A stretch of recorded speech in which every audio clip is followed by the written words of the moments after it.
गुरु प्यारी साथ संगत, दूर दूर से आए हुए भाइयों बहनों, आज आपके गांव में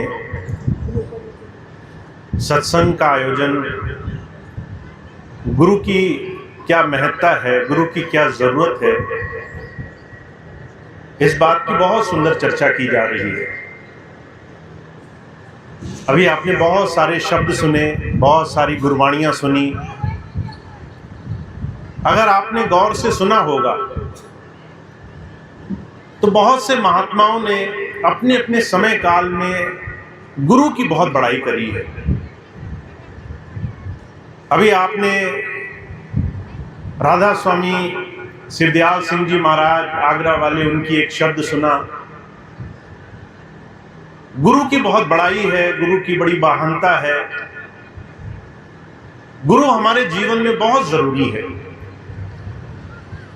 जब आप ये बात सुनते होंगे आज के समय में और विचार करते होंगे अपने जीवन में, तो आप सोचते होंगे कि गुरु की क्या आवश्यकता है, गुरु कौन है, गुरु क्या है। हम तो सीधे ही परमात्मा से जुड़ सकते हैं। हमारे कुल गुरु, हमारे कुल देवी देवता हैं, हमारे इष्ट हैं, भगवान हैं। जुगों जुगों से हमारे परिवार के लोग उन्हें पूछते आ रहे हैं, गुरु की क्या आवश्यकता है। हुजूर कहा करते थे, अगर हमें ये बात समझनी है तो हमें एक छोटा सा भेद जानना जरूरी है। हम और आप जितने भी संसार में जन्मे हुए हैं, मनुष्य शरीर को, हमारे और आपके इस शरीर को सबसे सुंदर परमात्मा की रचना में गिना गया है। का ईश्वर अंश जीव अविनाशी, चेतन अमल सहज सुख राशि। आपने और हमने ये जो मनुष्य का जामा पाया है, ये सबसे सुंदर है। कीड़े मकोड़े, पशु पक्षी, रेंगने वाले जानवर, उड़ने वाले पंछी, वो सब इस मनुष्य शरीर के आगे, मनुष्य के आगे हमेशा हार मानते रहे हैं। मनुष्यों ने जंगल में जाकर के बड़े बड़े खूंखार जानवरों को बस में कर लिया, बड़े बड़े जहरीले, बड़े बड़े अलग से अलग विचित्र प्राणियों को अपने वश में कर लिया, क्योंकि परमात्मा ने मनुष्य के अंदर एक बड़ी विशेष, बहुत बड़ी एक ताकत दी है, विवेक और सोचने समझने की शक्ति। अगर हमारे सामने कोई आदमी कोई भी चीज रखेगा तो हम पहले सोचेंगे, ये अच्छा है या बुरा है, ये हमारे काम आएगा या हमारा काम बिगाड़ देगा, इससे हमें कुछ मिलेगा या नहीं मिलेगा। ये विवेक करने की शक्ति परमात्मा ने हमें दी। ये विवेक, सोचने समझने की शक्ति, चेतन शक्ति साधारण नहीं है। गोस्वामी जी कहते हैं, ईश्वर की, परमात्मा की बहुत बड़ी रचनाओं में चेतनता एक सबसे बड़ी रचना है। परमात्मा चेतनता से ही जीवन में समझ में आता है। अगर हमारे पास सोचने समझने की शक्ति ना हो तो हम हार्ड मांस के पत्थर की तरह हो जाएंगे, हमें कोई चीज समझ में नहीं आएगी। और ये हमारे अंदर सिर्फ इसलिए है, गोस्वामी जी कहते हैं, क्योंकि हम और आप अंदर से जिस जीव आत्मा से संसार में जी रहे हैं वो परमात्मा का अंश है। कई बार आपने देखा होगा, बहुत से लोग हमारी आंखों के सामने जन्मे और आंखों के सामने ही शरीर छोड़कर चले गए। आपने देखा होगा बहुत से लोगों को। अगर किसी ऐसे इंसान को आप याद करें जो शरीर छोड़कर जा रहा हो, तो आप विचार करें उसके शरीर से ऐसा क्या निकल गया कि वो मर गया।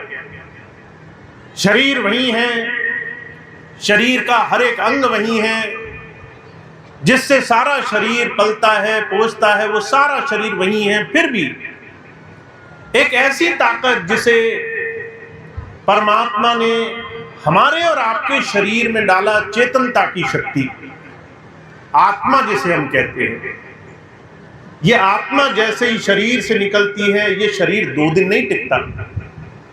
जो जीवन 100-100 साल तक तरह तरह से संसार की बड़ी बड़ी यातनाएं झेल जाता है, बड़े बड़े कष्ट से पार हो जाता है, अगर परमात्मा का बुलावा आ जाए तो 2 दिन इस शरीर में बास आने लग जाती है। शरीर से अगर आत्मा निकल जाए तो 2 दिन से ज्यादा इस शरीर को नहीं रख सकते। हुजूर कहा करते थे, अगर हम ये समझ जाएं कि हम सिर्फ शरीर नहीं है, हमारे अंदर एक ऐसी ताकत काम करती है जो उस अविनाशी, उस परमात्मा की अंशी है।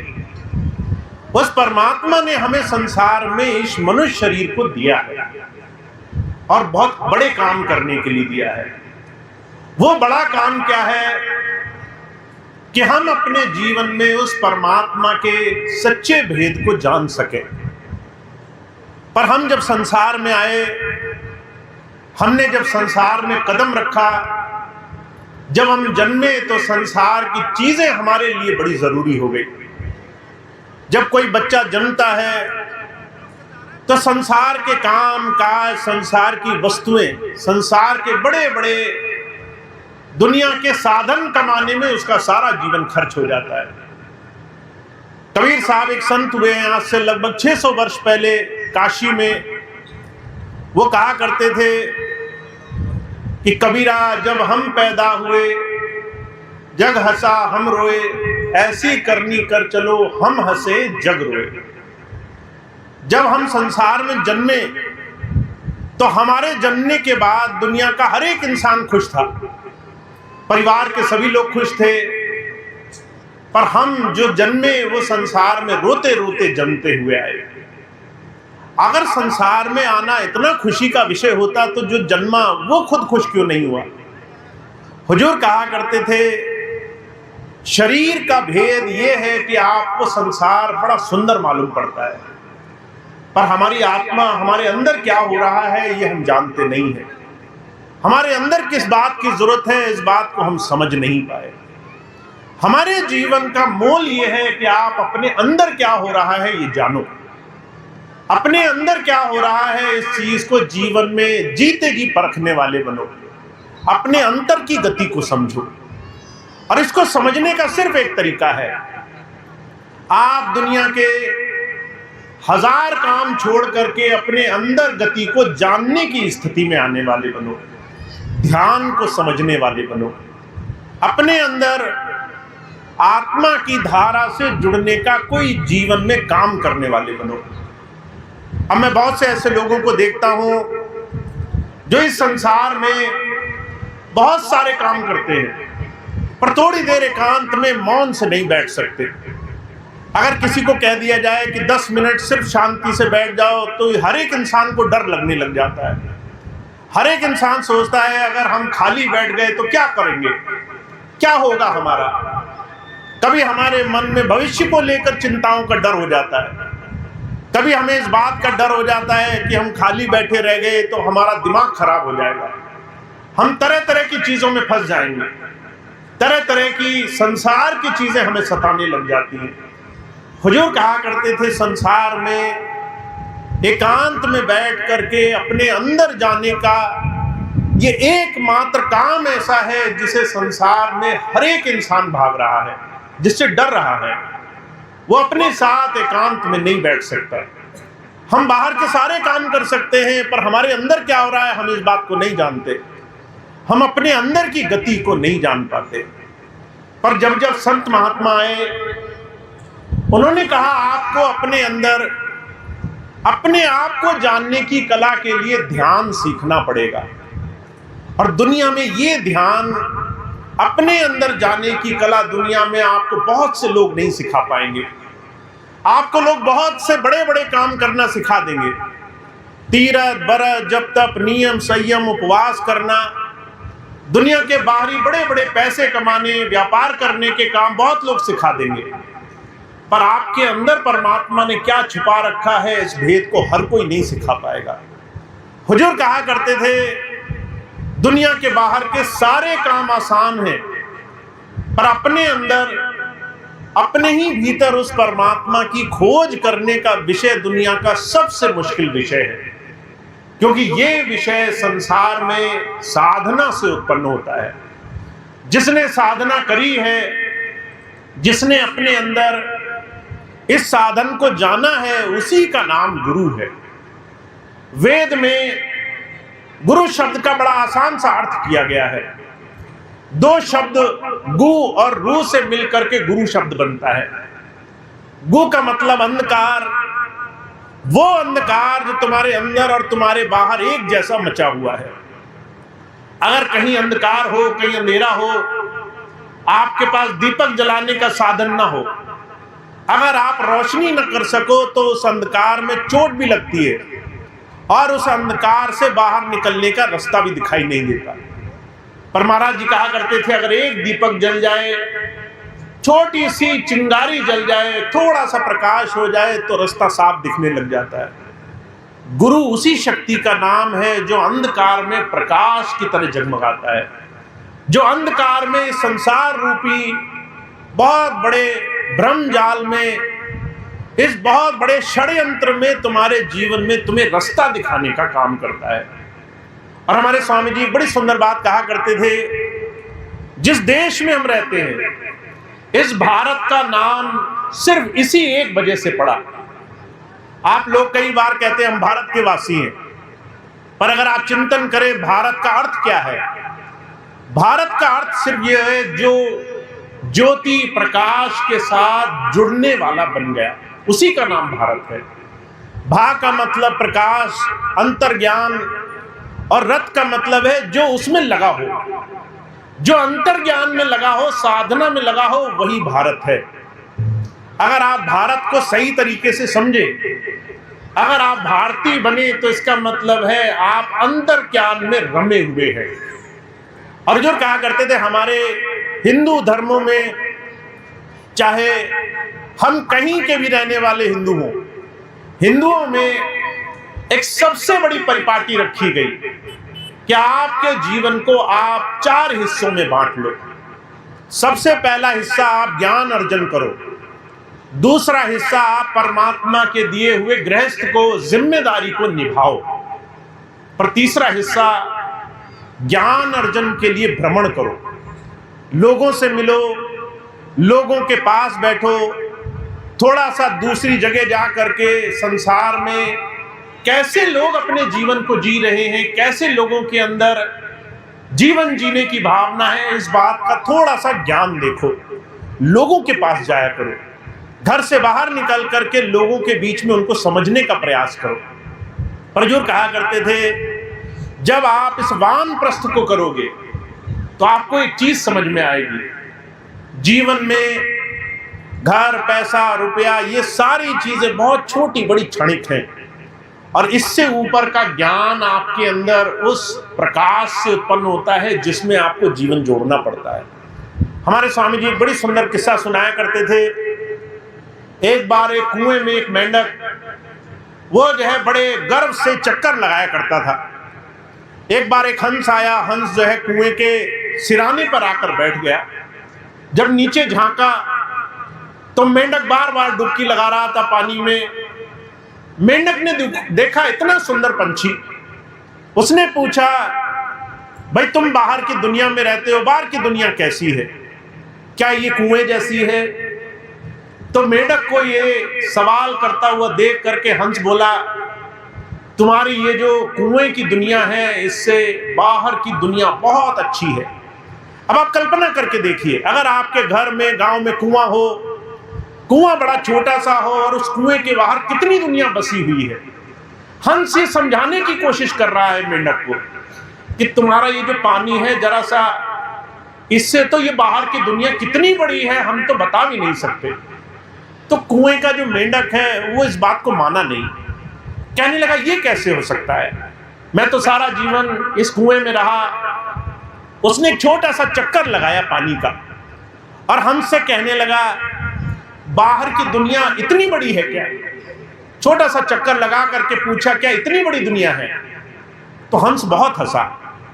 उसे मालूम था कुएं के ऐसे 1000 चक्कर, लाख चक्कर भी लगा लो तो भी बाहर की दुनिया की क्या आप उससे तुलना कर सकते हो।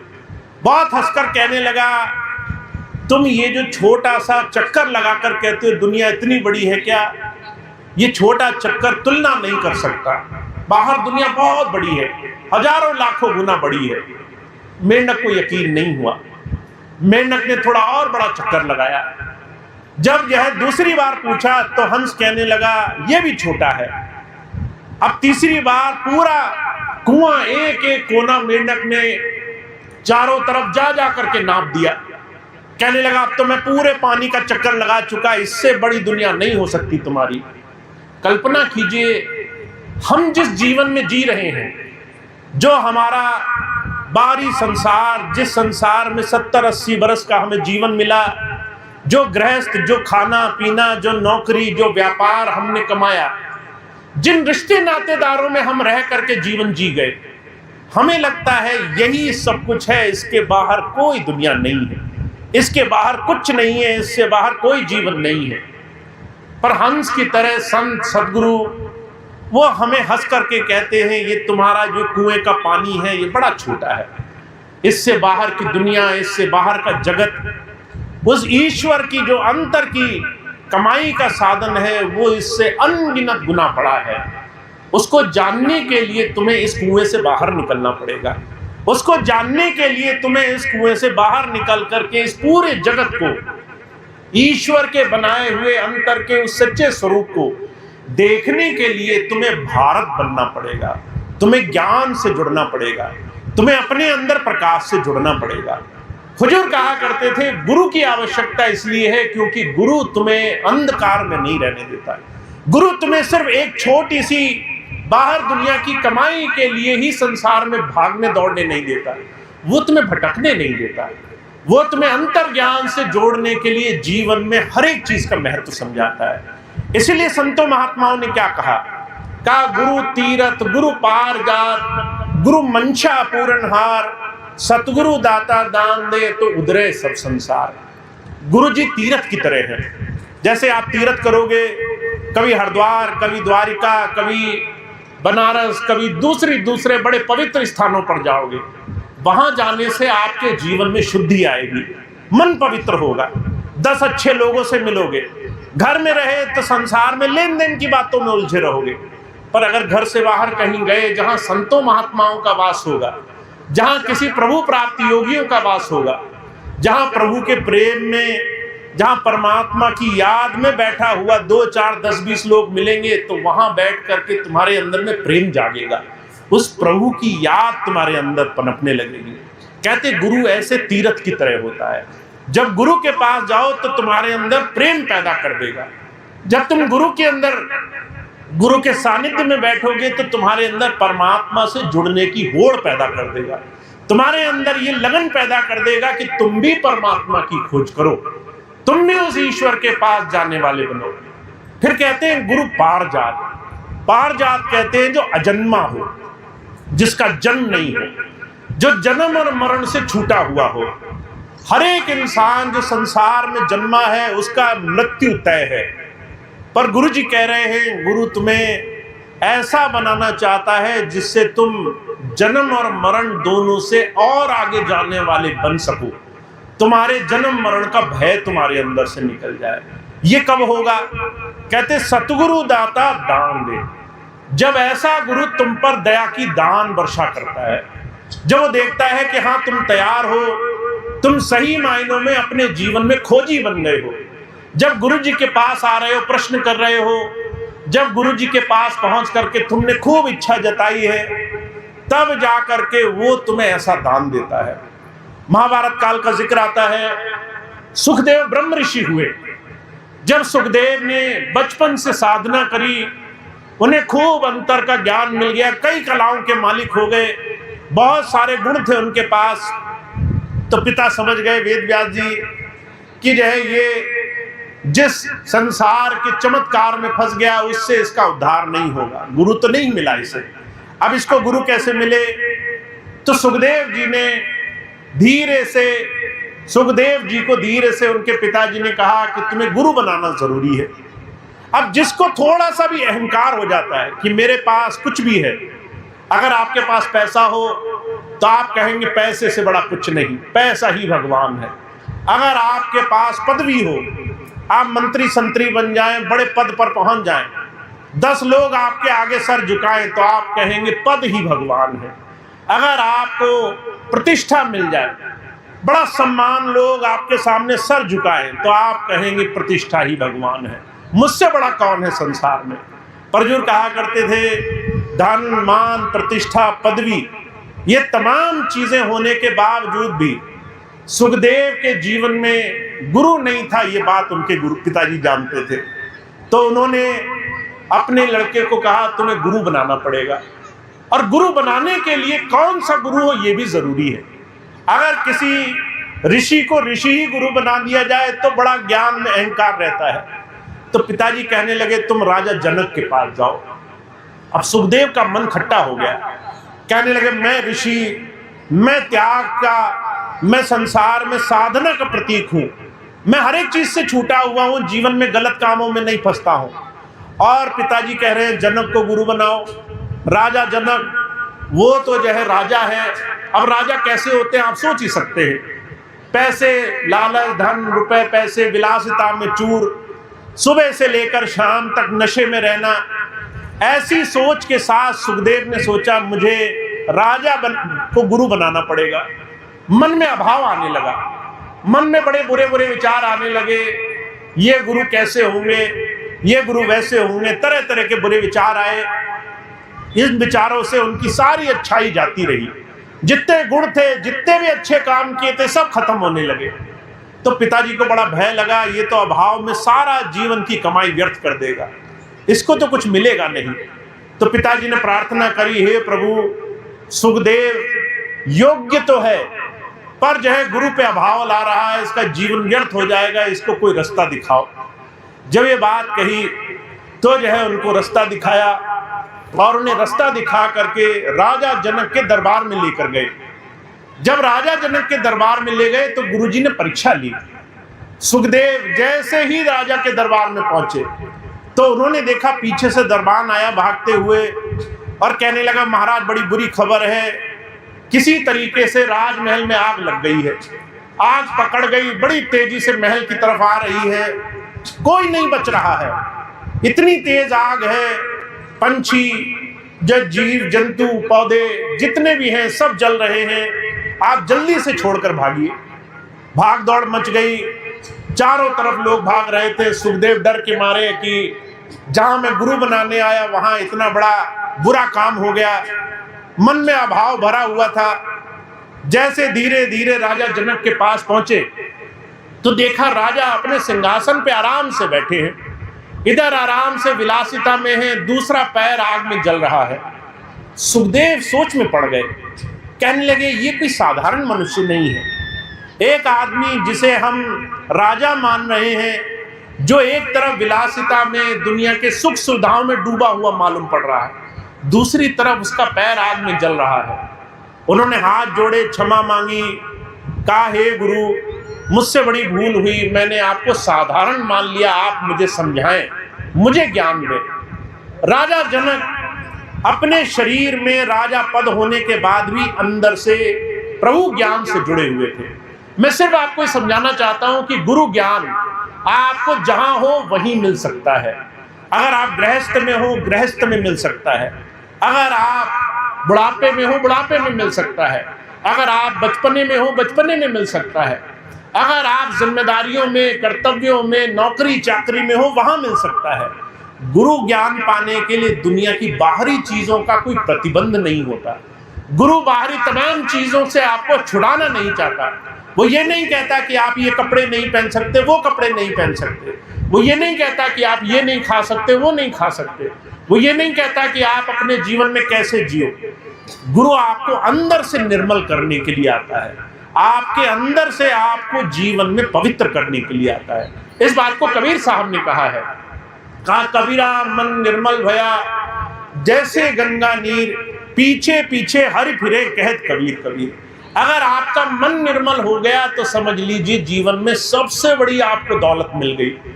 आपके दिल में अब किसी के लिए कोई राग द्वेष, कोई बैर विरोध, कोई अच्छा बुरा नहीं है, आप सबको एक दृष्टि से देख पा रहे हो।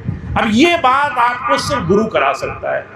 जब सुखदेव राजा जनक के पास गए, उनको अपना गुरु बना लिया, समझ गए कि गुरु आपको अंदर से उस परमात्मा से जोड़ने के लिए, जीते जी उस परमात्मा की धारा से जोड़ने के लिए आता है। जब ये बात समझ गए, राजा जनक से नाम ले लिया, गुरु दीक्षा ले ली, अंतर ज्ञान मिल गया। जब लौट के वापस आए अपने पिता के पास, तो पिताजी पूछते थे फिर मजाक करके सुखदेव से, सुखदेव गुरु बनाया है? तो सुखदेव कहते थे हाँ पिताजी गुरु बना लिया। कहते थे राजा जनक को ही गुरु बनाया? कहने लगे हाँ महाराज, राजा जनक को ही गुरु बनाया। अब जो है लोगों को ये बात पता नहीं थी कि जिसे राजा को वो भोगी मांग रहे थे वो अंतर से प्रभु ज्ञान से जुड़ा हुआ था। तो पिताजी ने पूछा बाद में सुखदेव से, ये बताओ गुरु कैसा होता है? तो बहुत तुलना करने की कोशिश करी और राजा जनक से कैसा अनुभव मिला ये जानने की कोशिश करी। सुखदेव से कहा क्या गुरु सूर्य के समान है? सुखदेव कहने लगे सूर्य में जो प्रकाश है वो प्रकाश है मेरे गुरु में, पर सूर्य में बहुत तपिश है, बहुत गर्मी है। मेरे गुरु में कोई गर्मी नहीं है, मेरा गुरु बड़ा शीतल है, शीतल भी है और प्रकाश भी है। तो पिताजी पूछने लगे अगर शीतल है तो क्या चंद्रमा के समान है गुरुजी? तो सुखदेव जी ने उत्तर दिया, कहने लगे चंद्रमा की तरह शीतलता तो है, पर चंद्रमा में दाग है, गुरु में कोई दाग नहीं है। पिताजी की कई सवाल पूछते गए, गुरु ऐसा है, गुरु वैसा है, सारे जवाब सुखदेव देते गए। आखिरी में गुरुजी ने पूछा भाई तुम ही बताओ गुरु कैसा है? कहने लगा जिसने अनुभव किया, जिसने देखा, जिसने जान लिया वही जान पाया गुरु कैसा है। गुरु की कोई बाहर समान से कोई तुलना नहीं कर पाया, गुरु को कोई समझा नहीं पाया है। वो हमारे जीवन में हमें ऐसा अंतर ज्ञान देने के लिए आता है। तो हुजूर कहा करते थे हमारे जीवन में गुरु की आवश्यकता इसलिए है, वो हमें अंतर से उस प्रकाश से जोड़ने के लिए आता है, वो हमारे भ्रम मिटाने के लिए आता है। अगर आपको गुरु न मिले तो आपके जीवन में आपका ये अंधकार दूर नहीं होगा, आपके जीवन में भ्रम नहीं जाएगा, आपको लोग तरह तरह से डराएंगे, तरह तरह से अलग अलग तरह की चीजें कहेंगे। अभी मेरे जीवन की घटना है, कुछ दिन पहले एक बहन मेरे पास आई, कहने लगी भैया जी मुझे कई बार लगता है मैं भगवान की पूजा न करके बड़ा पाप कर रही हूँ, क्या मैं कृष्ण भगवान की पूजा कर सकती हूँ? मैंने कहा बिल्कुल करो, कोई परेशानी नहीं है। फिर कहने लगी क्या मैं ओम नमः शिवाय का जाप कर सकती हूँ? बड़ा मन करता है। मैंने कहा कि वो भी तुम करो। ऐसे करते करते उन्होंने कई चीज बोली। जब सारी चीजें बोल दी तो मैंने कहा बस मेरी एक बात का जवाब दो। एक तरफ तुम्हारे पास एक मंदिर है, जिस मंदिर में तुमने 10 तरह की मूर्तियां लगाई हुई हैं, ये क्या दिखाता है? तुम परमात्मा को एक नहीं मानते, तुम परमात्मा को अलग अलग मानते हो। तुम सोचते हो हनुमान जी ज्यादा ताकतवर है, राम जी कम ताकतवर है, शिव जी ज्यादा ताकतवर है, तुम्हारी देवी माता कम ताकतवर है। तुम जब ऊंचे नीचे कर अपने ही मन में भेद रख लोगे, जब अपने ही दिल में तुम्हारे लिए तुम्हारे इष्ट का इतना भेद होगा तो तुम उसे कैसे याद कर पाओगे, तुम उसे कैसे पूज पाओगे? अगर तुम ईश्वर को सच मानते हो तो ईश्वर कभी दो नहीं हो सकते, परमात्मा कभी दो नहीं हो सकते। अगर तुम कहते हो राम है तो राम कृष्ण से अलग नहीं है, कृष्ण शिव से अलग नहीं है, शिव हनुमान से अलग नहीं है, दूसरे देवी देवता उस परमात्मा के स्वरूप से अलग नहीं है। परमात्मा एक शक्ति है जो समय समय पर संसार में आई और उस समय लोगों ने उनसे लाभ उठा लिया। जो त्रेता में आए राम से वो जीवन सार्थक कर गए, जो द्वापर में आए भगवान कृष्ण से वो जीवन सार्थक कर गए, जो सतयुग में आए वो दूसरे दूसरे रूपों में उस समय के इष्ट से सार्थक कर गए जीवन में। पर तुम्हारे जीवन में तुम्हारा काम उनसे जुड़ करके कैसे बनेगा, ये बात तुम्हें समझनी है। अब इस बात को गोस्वामी जी बड़ी सुंदर ढंग से समझाया करते थे। गोस्वामी जी किस्सा सुनाया करते थे। एक ब्राह्मण देवता थे, उनकी नई नई शादी हुई। जब शादी हुई तो पत्नी ने एक धर्म बना लिया। पत्नी कहती थी पहले मैं अपने पति को खिलाऊंगी फिर मैं खाऊंगी, और जब पति कहा करते थे कि भाई मुझे खिलाना क्यों जरूरी है, तो पत्नी कहती थी कि तुम मेरे भगवान हो, मैं अपने ईश्वर को पहले भोग चढ़ाती हूँ फिर जो है मैं खुद भोग लेती हूँ। एक दिन ब्राह्मण देवता कहने लगे मुझे राजा ने काम से बुलाया है, मुझे 1 हफ्ते के लिए जाना पड़ेगा। अब पत्नी को बड़ी चिंता हुई, कहने लगी मैं तो रोज पहले तुम्हें भोग चढ़ाती हूँ, अब मैं तुम्हें नहीं खिलाऊंगी तो फिर मेरा भोजन कैसे होगा, मैं तो भूखी मर जाऊंगी यहाँ पे। तो पति ने कहा तुम ऐसा करो, एक मिट्टी का जो है छोटा सा पुतला बनाओ और उस पुतले को मेरा स्वरूप मान करके तुम रोज उसे थोड़ा सा मेरे नाम का चखा दिया करो, तुम समझ लेना मैंने भोजन कर लिया।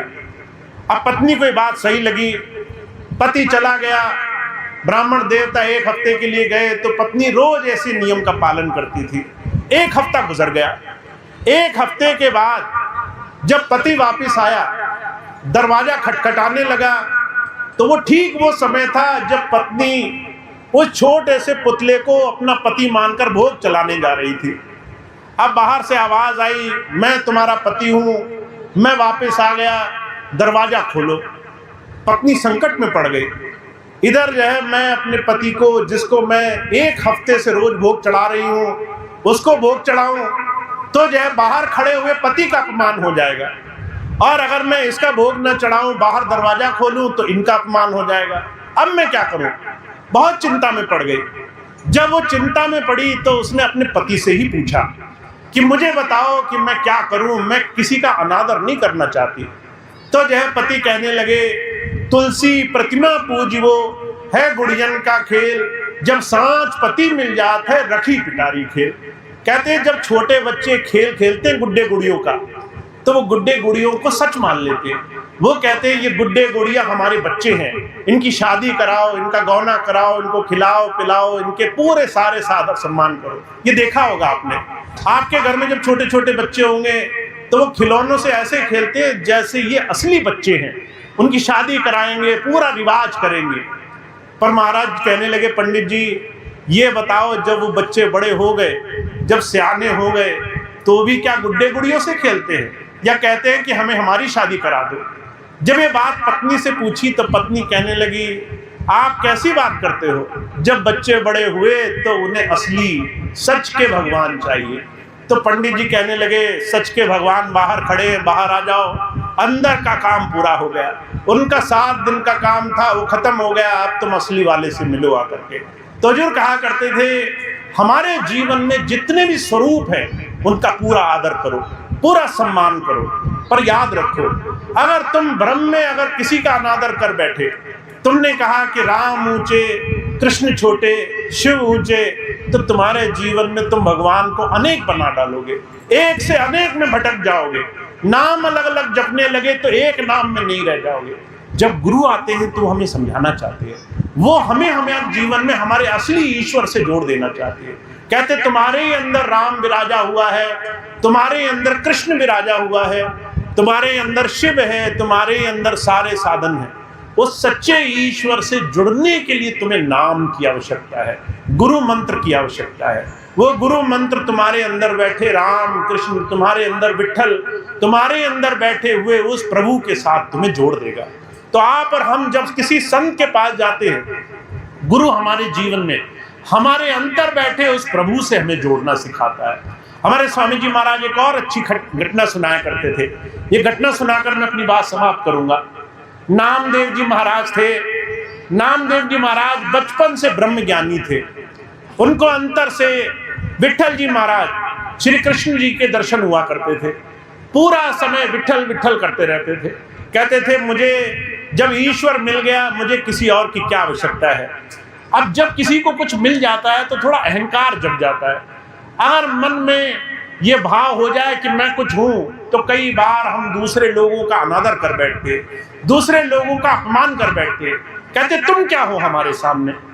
अब नामदेव जी महाराज विठल विठल करते थे, अंदर खूब प्रेम रस में रहते थे, पर कभी कोई आ जाए तो उन्हें लगता था ये मेरे सामने कुछ नहीं है।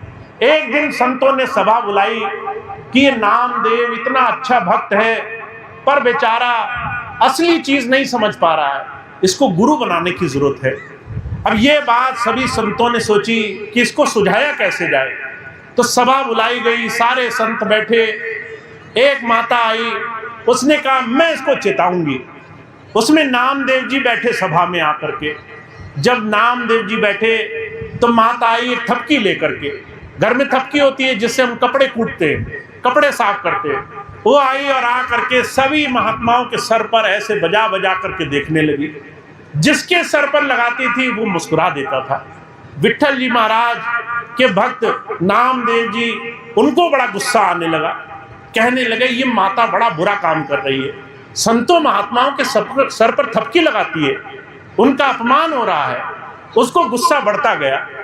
जब नामदेव जी के पास आई और माता ने थपकी लगाने की कोशिश करी तो नामदेव जी आग बबूला हो गए, जोर जोर से चिल्लाने लगे, कहने लगे तुम जैसी पापी महिला मैंने नहीं देखी, तुम इतना अनादर कर रही हो संतों महात्माओं का।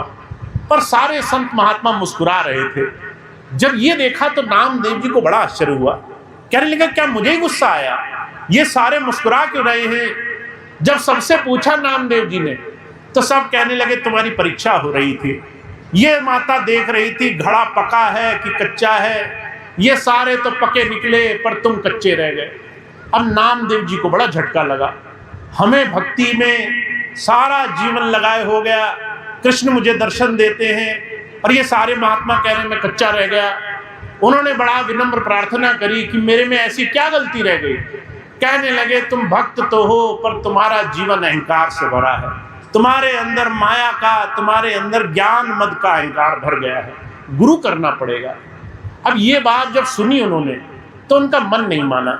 जैसे हमसे भी कोई कहता है ना कि गुरु करना पड़ेगा तो हम सोचते हैं हमें क्या जरूरत है, हम तो जो ईश्वर भगवान है हम तो उसी को पूज लेंगे, सीधे ही भगवान से मिल लेंगे जाकर के। पर गुरु हमारे अंदर का ये अहंकार मिटा देना चाहता है, हमें अंदर से पावन कर देना चाहता है।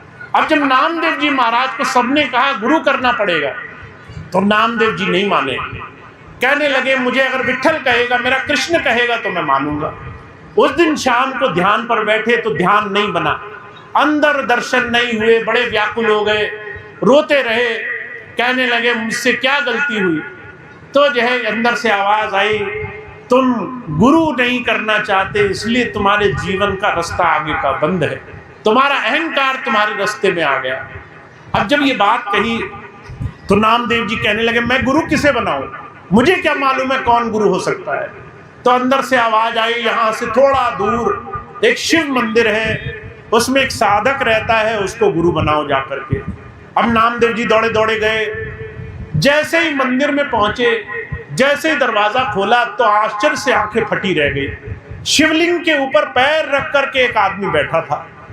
अब नामदेव जी ने देखा, कहने लगे गुरुजी कहते इसे गुरु बनाना है, ये तो बड़ा पापी आदमी मालूम पड़ता है, शिव जी के यह स्वरूप के ऊपर पैर रख करके बैठा है। जब वहां गए तो जो है डांटने लगे उसे, कहने लगे तुम बड़े पापी हो, भगवान के ऊपर पैर रख कर बैठे हो।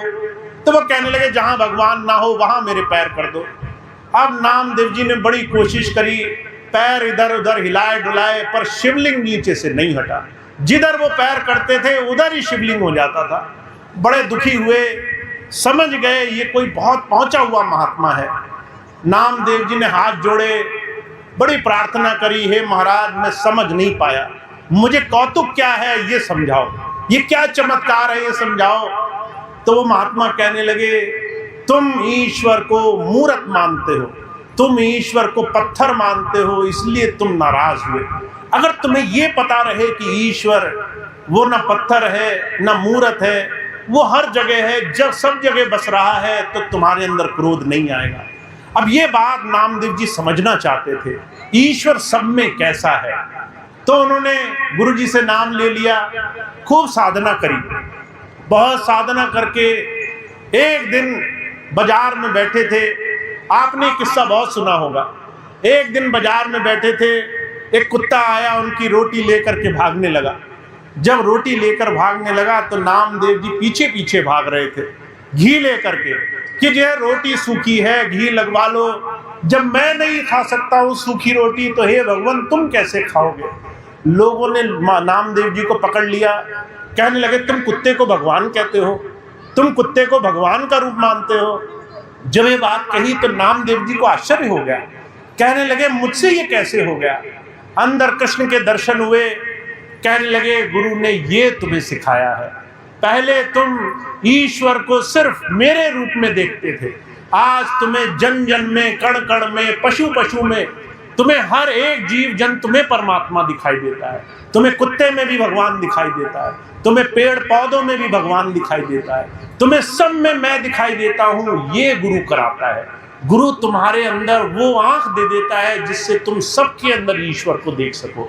तो हुजूर कहा करते थे हमारे जीवन में गुरु की आवश्यकता इसलिए है कि वो हमारा दुनिया में बाहर का भ्रम मिटाएगा, हमें अंदर से ऐसा बनाएगा जिसमें हम हर जगह उस ईश्वर को देखने वाले बन सकें, हमें हर जगह परमात्मा का, उस परमात्मा की दया मेहर का ज्ञान और बोध नजर आने लग जाए। तो आप और हम बहुत भाग्यशाली हैं, जीवन में ऐसे सुंदर काम को करने के लिए मनुष्य का शरीर मिला है। ये मनुष्य का शरीर और किसी काम के लिए नहीं मिला। आपको लगता होगा घर गृहस्थी, काम काज, दुनिया के बड़े बड़े कारोबार करने के लिए मिला। अभी कुछ दिन पहले मैं एक ऐसे आदमी से मिला, 80 साल की उनकी उम्र। मैंने उनसे पूछा कि भाई अब तो आप बहुत आनंद में होंगे, रिटायरमेंट की एज हो गई। कहने लगे भैया जी क्या अच्छा है, सारा जीवन में पैसा कमाता रहा, बहुत पैसा कमाया कि लड़के बच्चे परिवार गृहस्थी खूब अच्छी पल जाए। अब मैं 80 साल का हो गया, जिनके लिए मैंने किया वो मुझे एक गिलास पानी पिलाकर राजी नहीं है। अगर मैं कहता हूँ कि भाई मेरी सेवा कर दो, मेरा थोड़ा सा खाना पीना कर दो, तो लोग मुझे आंखें दिखाते हैं। मैं अगर 2 बार कोई चीज़ कह दूं तो लोग मुझ पर गुर्राने को आते हैं। अगर मैं कह दूं कि भाई मैं अभी तुम्हें कुछ नहीं देना चाहता जमीन जायदाद, तो जो है मुझसे उस दिन कोई ढंग से बात नहीं करता। लोग कहते हैं अभी जमीन जायदाद मेरे नाम पर लिख दो। कहते हैं ऐसा जीवन कमाने के लिए, इस दुनिया की तमाम चीज़ों के लिए मैं जीवन जीता चला गया, उन चीज़ों के लिए मैं जीवन जीता रहा जिसमें आज मुझे 2 घड़ी का सम्मान नहीं है। तो हुजूर कहा करते थे इस बात का ध्यान रखना, जिस नाम के लिए, जिस पद के लिए, जिस अहंकार के लिए संसार जीता है, शरीर छूटने के बाद उस नाम को बदलते लोगों को देर नहीं लगती। अगर तुम्हारा नाम तुम्हारे घर में होगा, लोग उस घर से नाम मिटाने में देर नहीं करेंगे। जिस जमीन में तुम्हारा नाम होगा, उस जमीन से नाम बदलने में देर नहीं करेंगे। जिस नौकरी पर तुम जाते होगे, उस नौकरी को बदलने में लोग देर नहीं करेंगे। इस बात का ध्यान रखना।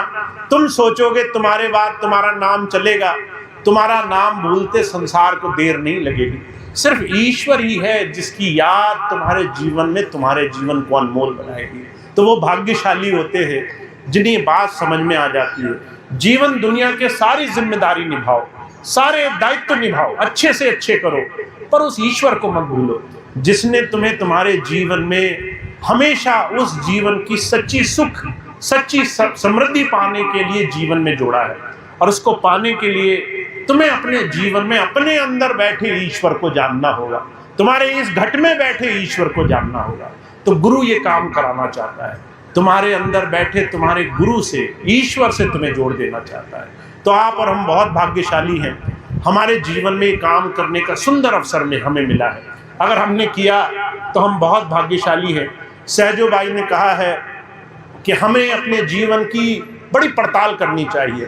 कहा 184 भुगत कर पाया मनुष्य शरीर, सहजो चूके भक्ति विन फिर 84 पीर। ये जो मनुष्य का शरीर मिला है ना, ये आसानी से नहीं मिला। तुम इसे जो बर्बाद कर रहे हो, हर रोज तरह तरह की चीजों में लग लग करके इस जीवन को खो रहे हो। कहते ये जिस दिन हाथ से निकलने लगेगा, उस दिन तुम्हें अपने इस जीवन में सिर्फ ग्लानि ही ग्लानि होगी। पर हुजूर कहा करते थे उस दिन तुम्हें तुम्हारे जीवन में दोबारा मौका नहीं मिलेगा। सहजो बाई कहती हैं लाखों लाखों जन्मों की प्रार्थनाओं के बाद तुम्हें मनुष्य शरीर मिला है। इस मनुष्य शरीर को ऐसे मत गवा देना। काम सारे करना, पर उस परमात्मा को याद जरूर करना, उस प्रभु की भक्ति जरूर करना, उस प्रभु के ध्यान में जरूर लगना। क्योंकि अगर वो छूट गया, एक बार ये शरीर हाथ से निकला, तो दोबारा कब मिलेगा तुम्हें पता नहीं चलेगा। लोग इस भ्रम में हैं, ईसाई जगत में लोग इस भ्रम में हैं कि मनुष्य मरे तो मनुष्य ही जन्मोगे। पर जो है भगवान श्री कृष्ण ने गीता में कहा है तुम्हारे कर्म प्रधान है। मरते वक्त अगर तुम्हारा ध्यान जिन जिन चीजों में जाएगा, उन चीजों का भोग भोगने के लिए आना पड़ेगा। अगर ध्यान तुम्हारा पैसों में चला गया तो सांप की योनि मिलती है। अगर घर में चला गया अगर मकान कोठियों में चला गया तो घूस की योनि मिलती है, अगर बच्चों में चला गया तो सुअर की योनि मिलती है। हुजूर कहा करते थे 84 लाख योनि का जिक्र किया गया है उपनिषद में कि तुम्हारे कर्म प्रधान हो जाएंगे, तुम्हारे मन की आशा प्रधान हो जाएगी। मरते वक्त जो लालच रह गया वो लालच तुम्हें तरह तरह के जन्मों में डालेगा। अगर ये मनुष्य शरीर छूट गया हाथ से तो तुम्हारे हाथ से सुनहरा मौका निकल जाएगा। इसलिए सैजो बाई कहती हैं मनुष्य शरीर ना खोने पावे, अपने हाथ से जीवन ना निकलने पावे, इस जीवन की एक एक सांस को संभाल लेना। अगर मौका मिले तो किसी गुरु के साथ जुड़ करके नाम कैसे कमाना है ये सीख लेना, ताकि जीवन सार्थक हो सके। तो आप और हम बहुत भाग्यशाली हैं, ऐसा सुंदर अवसर मिला है। अब इस सुंदर अवसर को आप लाभ में बदलोगे या आप इसको गुजार दोगे, ये आपके ऊपर है। आप इस जीवन को कैसे काटोगे ये आपके ऊपर है। मैं कई बार बहुत से भाई बहनों से मिलता हूँ, मैं उनसे पूछता हूँ भाई कैसा जीवन गुजर रहा है, तो कहते भैया जी जीवन कट नहीं रहा है, दिन नहीं कटता है। बहुत से लोग ऐसे हैं जिनका दिन कटता ही नहीं है, जो सोचते हैं किस तरह से दिन कट जाए हमारा। आधा दिन तो गुजर जाता है, फिर आधा दिन वो काटते हैं किसी तरीके से।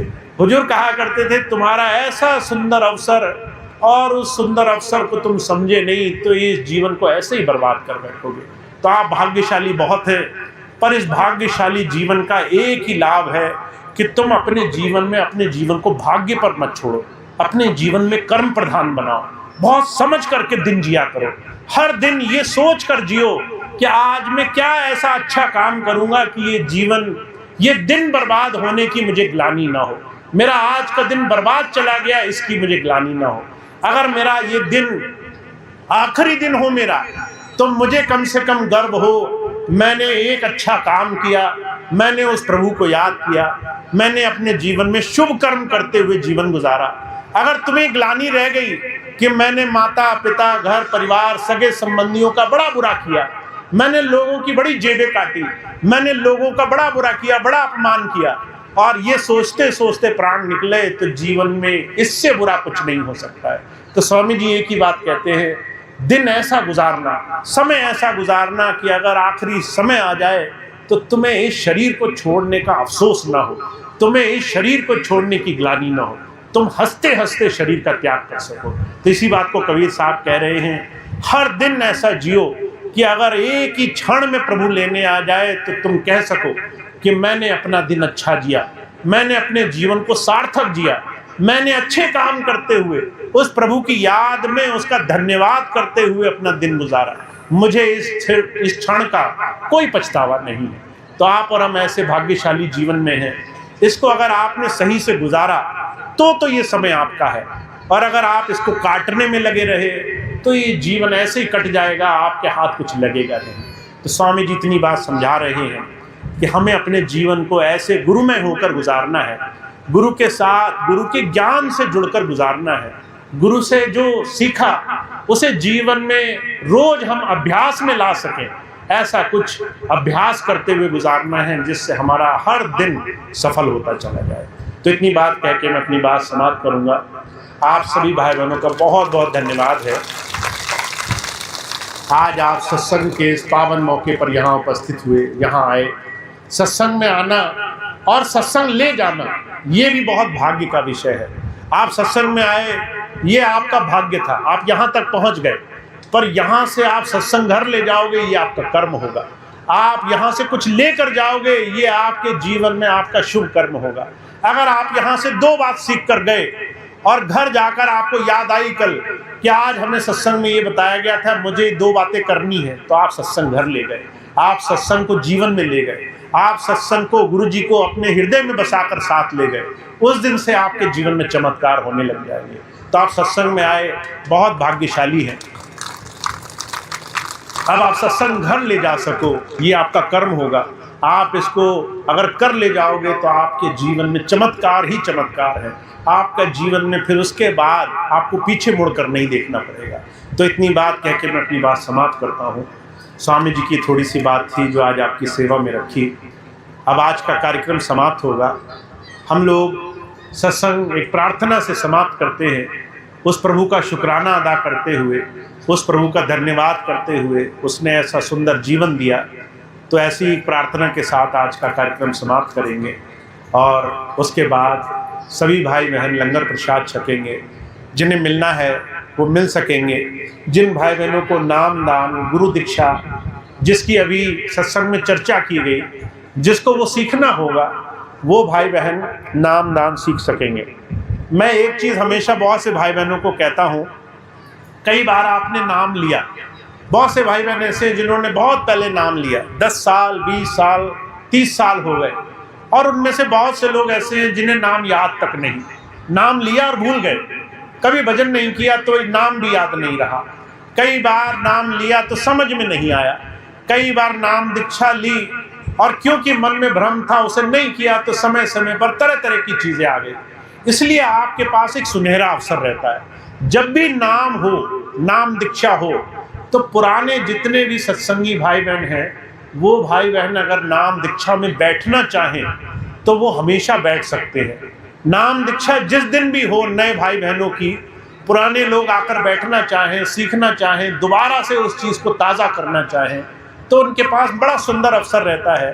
नाम जब हो वो भाई बहन पीछे बैठ सकते हैं, दोबारा से नाम को ताज़ा कर सकते हैं, दोबारा से अपना मनोबल इकट्ठा कर सकते हैं, दोबारा से नाम को अपने जीवन का आधार बना सकते हैं।